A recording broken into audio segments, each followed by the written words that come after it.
అంటే ఒక రూపాయి పెట్టడానికి కూడా ఇష్టపడరు. ఏదన్నా ఒక రూపాయి, ఓ 10 రూపాయలు 100 పెడితే ఓ 1,00,000 రూపాయలు పెట్టినట్టు ఫీల్ అయిపోతారు. అది ఎదుటోళ్ళది అనుకోండి, ఆ 1,00,000 ఖర్చు పెట్టినా వాళ్ళకి లెక్క ఉండదు, కనీసం 10 రూపాయలు లెక్క కూడా తీసుకోరు, ఎందుకంటే వాళ్ళది కాదు కదా.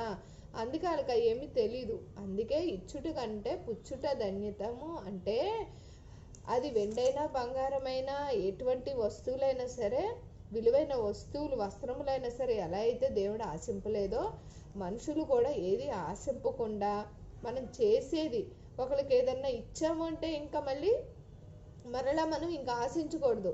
వాళ్ళు ఇవ్వకపోనండి తిరిగి, అంటే సాయం చేసినప్పుడు లేదంటే మనకున్న దానిలో ఇచ్చినప్పుడు ఇంకా అది మనం ఇంకా మళ్ళీ మనం అంటే అడిగి తీసుకునే వారిగా కాకుండా ఇచ్చాము అంటే ఓకే, ఇంకా వాళ్ళకి ఇచ్చాం, వాళ్ళు ఉండగలిగితే మనకి ఇస్తే సరే, లేకపోయినా సరే అనుకొని ఇవ్వాలి. అప్పుడే ధన్యత కింద అవుతుంది.